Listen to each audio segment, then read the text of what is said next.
Less than P class equals data end equals 394, data start equals 87 greater than.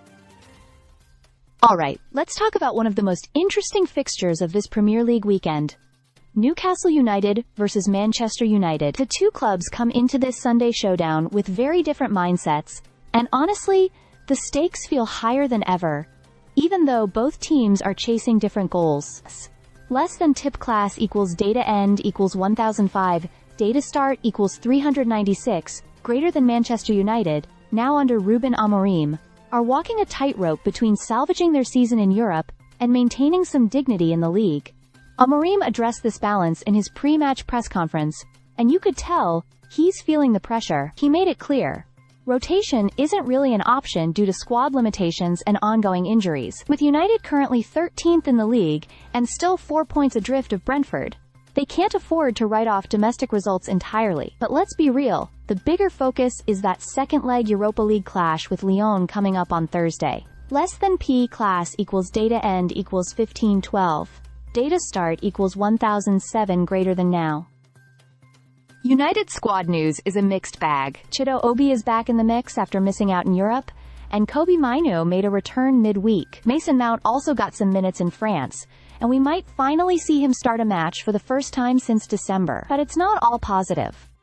Lisandro Martinez is out for the season, and the likes of De Ligt, Evans, and Ahmad are still sidelined. It's a patched-up side, and you get the sense Amorim is just trying to squeeze every drop from a fatigued squad. Less than P class equals data end equals 1998.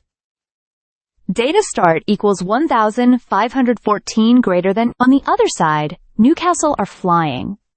After a rough start to the season, they've really turned it on. They've won 17 of their last 22 in all comps, and, let's not forget, lifted the EFL Cup.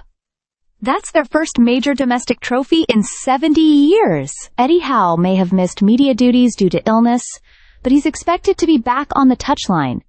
And that's a huge boost. Anthony Gordon, who tormented United last season, is also pushing for a return to the squad after a hip issue. Less than P class equals data end equals 2407, data start equals 2000 greater than. Newcastle currently sit 5th in the table, neck and neck with Chelsea and holding a game in hand. With the new Champions League format granting England an extra spot, they know this is a golden opportunity.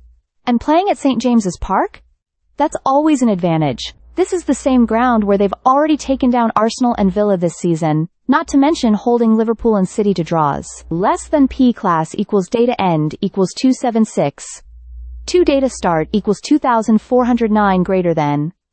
Statistically, the numbers lean Newcastle's way. They've won 4 of the last 5 against United, and haven't lost to them at home in over 2 years. Alexander Isak is in red-hot form with 20 goals in 27 league games. Compare that to United, who've only scored 37 goals across 31 matches.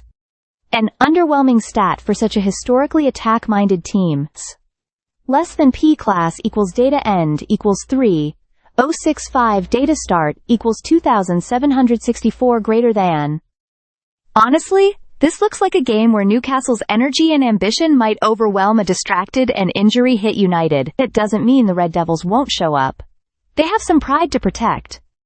But with so many key players out and one eye on Lyon, this might be another tough afternoon for them. A less than P class equals data end equals 3273. Data start equals 3067 greater than. So if you're tuning in on Sunday at 4:30 p.m., expect fireworks. For Newcastle, it's a stepping stone toward the Champions League. For United, it's more of a balancing act, and one they can't afford to mess up. Stay subscribed for more videos.